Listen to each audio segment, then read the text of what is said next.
نحمده ونصلي على رسوله الكريم اما بعد بسم اللہ الرحمن الرحیم السلام علیکم ورحمۃ اللہ وبرکاتہ۔ ناظرین، امید ہے آپ سب خیریت سے ہوں گے۔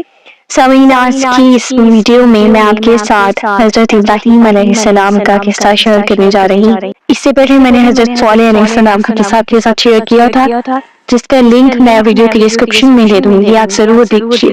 جی تو سامعین، حضرت ابراہیم علیہ السلام کا نسب نامہ کچھ اس طرح سے ہے کہ ابراہیم بن آزر بن ناہور بن سارو بن راخف بن فالح بن ایبر بن شالح بن ارفخشد بن سام بن نوح بن لامک بن متشلح بن اخنوخ یعنی ادریس علیہ السلام بن یرد بن مہلعیل بن کینان بن یانش بن شیث بن آدم۔ حضرت ابراہیم کے والد کا نام آزر اور والدہ کا نام شانی تھا، اور حضرت ابراہیم کا لقب خلیل اللہ تھا۔ حضرت محمد صلی اللہ علیہ وآلہ وسلم نے فرمایا، اگر تم ابراہیم علیہ السلام کے اولیاء کو دیکھنا چاہتے ہو تو اپنے ساتھی محمد صلی اللہ علیہ وآلہ وسلم کو دیکھ لو۔ سامعین، حضرت ابراہیم علیہ السلام بابل شہر میں پیدا ہوئے۔ اس وقت بابل اور اس کے قرب و جوار کے علاقوں کا بادشاہ نمرود بن کنعان تھا، جو بڑا سرکش، جابر اور متکبر حکمران تھا۔ آپ علیہ السلام کی ولادت سے پہلے ہی نجومیوں نے نمرود بادشاہ کو یہ بتا دیا تھا کہ عنقریب ایک لڑکا پیدا ہوگا جو آپ کی حکومت کو ختم کر دے گا۔ نمرود بادشاہ نے اپنی حکومت کو بچانے کے لیے ہر پیدا ہونے والے بچے کو قتل کرنے کا حکم جاری کر دیا۔ اسی دوران اللہ تعالیٰ نے حضرت ابراہیم علیہ السلام کو پیدا کیا۔ آپ علیہ السلام کے والدین نے بادشاہ کے ڈر سے حضرت ابراہیم علیہ السلام کو ایک غار میں چھپا دیا، جہاں آپ علیہ السلام کی والدہ آپ کو دودھ پلاتی اور آپ کی دیکھ بھال کرتی، اور اس طرح حضرت ابراہیم علیہ السلام نے پرورش پائی۔ اللہ تعالیٰ نے بچپن ہی میں آپ کو عقل سلیم اور رشد و ہدایت سے نوازا تھا، اسی لیے آپ علیہ السلام نے بچپن میں ہی ستارے، چاند اور سورج کا مشاہدہ کر کے اپنے حقیقی رب کو پہچان کر اس کی عبادت کرنے کا اعلان کیا، اور اللہ تعالیٰ کے علاوہ لوگ جس کی بھی پوجا کیا کرتے تھے ان سب سے نفرت کا اظہار کیا۔ حضرت ابراہیم علیہ السلام کا کامل یقین اس قدر تھا کہ جب رات کی تاریکی ان پر چھا جاتی تو انہوں نے ایک ستارے کو دیکھا تو کہا کہ یہ میرا رب ہے، مگر جب وہ غروب ہو گیا تو کہا کہ میں غروب ہو جانے والوں کو پسند نہیں کرتا۔ پھر جب انہوں نے چاند کو چمکتا ہوا دیکھا تو فرمایا کہ یہ میرا رب ہے، لیکن جب وہ بھی غروب ہو گیا تو فرمایا کہ اگر میرے رب نے میری رہنمائی نہ کی تو میں گمراہ لوگوں میں سے ہو جاؤں گا۔ پھر جب سورج کو چمکتا ہوا دیکھا تو فرمایا کہ یہ میرا رب ہے، یہ تو بہت بڑا ہے۔ پھر جب وہ بھی غروب ہو گیا تو فرمایا، اے میری قوم، میں ان معبودوں سے بری ہوں جنہیں تم اللہ کا شریک بناتے ہو۔ بے شک میں نے یکسو ہو کر اپنا رخ اس ذات کی طرف کر لیا ہے جس نے آسمانوں اور زمین کو پیدا کیا، اور میں ہرگز شرک کرنے والوں میں سے نہیں ہوں۔ حضرت ابراہیم کو اس بات پر یقین تھا کہ اللہ تعالیٰ ہی مردوں کو زندہ کرتے ہیں، لیکن اپنی آنکھوں سے دیکھنے کے لیے انہوں نے اللہ تعالیٰ سے درخواست کی، جسے قبول فرماتے ہوئے اللہ تعالیٰ نے انہیں مردوں کے زندہ ہونے کا مشاہدہ کروایا۔ فرمان الہی ہے۔ اس وقت کو یاد کیجئے جب ابراہیم علیہ السلام نے عرض کیا کہ اے میرے رب، مجھے دکھائیے آپ کیسے مردوں کو زندہ کریں گے۔ اللہ نے فرمایا، کیا تمہارا اس پر ایمان نہیں؟ ابراہیم علیہ السلام نے کہا، کیوں نہیں، لیکن اپنے دل کا اطمینان چاہتا ہوں۔ اللہ تعالیٰ نے فرمایا، 4 پرندے لے کر انہیں ٹکڑے ٹکڑے کر ڈالو، پھر ان ٹکڑوں کو 4 مختلف پہاڑوں پر ایک ایک کر کے رکھ دو، پھر انہیں بلاؤ تو تمہارے پاس اڑتے چلے آئیں گے۔ خوب جان لو کہ اللہ زبردست بڑی حکمت والا ہے۔ سورۃ البقرہ آیت نمبر کہ وہ آپ کی نصیحت کو قبول کرتے، انہوں نے نہایت سختی کے ساتھ آپ کی دعوت توحید کو رد کر دیا، اور ساتھ ساتھ آپ کو سنگسار کرنے کی دھمکی بھی دی، اور کہنے لگا کہ ایک طویل مدت تک مجھ سے دور چلے جاؤ۔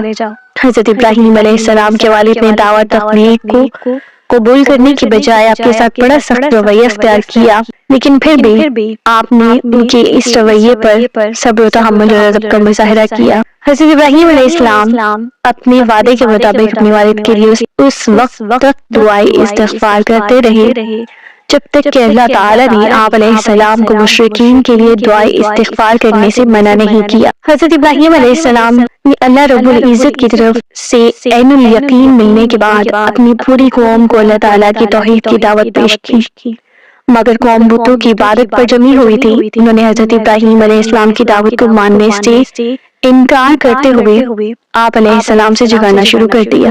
تو انہوں نے فرمایا، کیا تم اللہ کے بارے میں مجھ سے جھگڑا کرتے ہو، حالانکہ اسی نے مجھے سیدھی راہ دکھائی ہے، اور میں ان معبودوں سے ہرگز نہیں ڈرتا جنہیں تم اللہ کے ساتھ شریک بناتے ہو۔ ہاں، اگر میرے پروردگار ہی کی کوئی مشیت ہو تو وہ ضرور ہو سکتا ہے۔ میرا پروردگار ہر چیز کو اپنے علم کے گھیرے میں لیے ہوئے ہے۔ کیا تم پھر بھی نصیحت حاصل نہیں کرتے؟ اور میں تمہارے ٹھہرائے ہوئے شریکوں سے کیسے ڈروں، جبکہ تم اللہ کے ساتھ ان چیزوں کو شریک ٹھہراتے ہوئے نہیں ڈرتے جن کے لیے اس اللہ نے تم پر کوئی دلیل نازل نہیں کی ہے۔ پھر اگر تم جانتے ہو تو بتاؤ کہ دونوں فریقوں میں سے کون سی جماعت امن کی زیادہ حقدار ہے۔ جب انہوں نے حضرت ابراہیم علیہ السلام نے اپنے باپ اور اپنی قوم سے پوچھا، یہ مورتیاں کیا ہیں جن پر تم عبادت کے لیے جمے رہتے ہو؟ انہوں نے جواب دیا، ہم نے اپنے باپ دادا کو انہی کی عبادت کرتے ہوئے پایا ہے۔ تو آپ علیہ السلام نے فرمایا، پھر تو تم اور تمہارے باپ دادا کھلی گمراہی میں پڑے ہوئے ہو۔ وہ کہنے لگے، اے ابراہیم، کیا آپ ہمارے پاس سچ مچ حق لائے ہو یا یوں ہی مذاق کر رہے ہیں؟ آپ علیہ السلام نے فرمایا، در حقیقت تمہارا رب تو وہ ہے جو آسمانوں اور زمین کا مالک ہے، جس نے انہیں پیدا کیا ہے، اور میں اس بات کی تمہارے سامنے گواہی دیتا ہوں کہ یہ نہیں رکھتے۔ سامعین، چونکہ اس دور میں علم نجوم یعنی ستاروں کو دیکھ کر معلومات حاصل کرنا بڑا عام تھا، لہٰذا آپ علیہ السلام نے قوم کو مطمئن کرنے کے لیے ستارے کی طرف دیکھ کر فرمایا کہ میری طبیعت ناساز ہے۔ اس جواب پر قوم کے لوگ ابراہیم علیہ السلام کو چھوڑ کر اپنا قومی تہوار منانے کے لیے چلے گئے۔ پھر حضرت ابراہیم علیہ السلام چپکے سے ان معبودوں کے پاس یعنی بت خانہ میں گئے اور ان کے سامنے طرح طرح کے کھانے رکھ کر کہا، تم کھاتے کیوں نہیں؟ تمہیں کیا ہو گیا ہے؟ تم بولتے کیوں نہیں؟ پھر آپ اپنی پوری قوت کے ساتھ اپنے دانے ہاتھ سے انہیں توڑنے لگے۔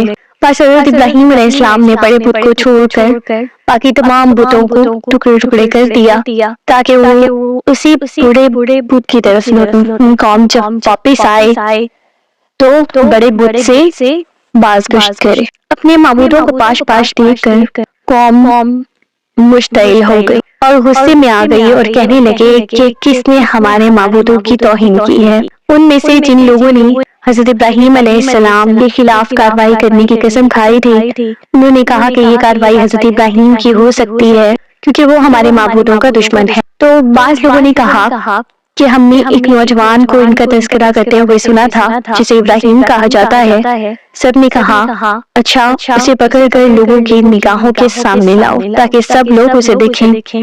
جب ابراہیم علیہ السلام آ گئے تو انہوں نے کہا کہ اے ابراہیم، کیا آپ نے ہمارے معبودوں کے ساتھ یہ حرکت کی ہے؟ آپ نے انہیں ان کے باطل عقیدہ پر شرمندہ کرنے کے لیے جواب دیا، بلکہ یہ کام ان کے بڑے بت نے کیا ہوگا۔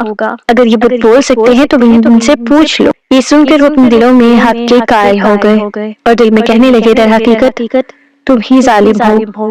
پھر وہ فوراً ہی اعتراف حقیقت سے مکر گئے، کہنے لگے، اے ابراہیم، تمہیں تو معلوم ہے کہ یہ بت بولتے نہیں ہیں۔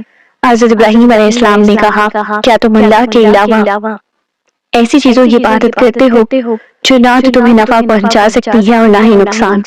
افسوس ہے تم پر اور تمہارے ان معبودوں پر جن کی تم اللہ کے سوا عبادت کرتے ہو۔ کیا تم عقل سے کام نہیں لیتے؟ حضرت ابراہیم علیہ السلام کی قوم آپ کے پیش کردہ عقلی دلائل پر لاجواب ہو گئی۔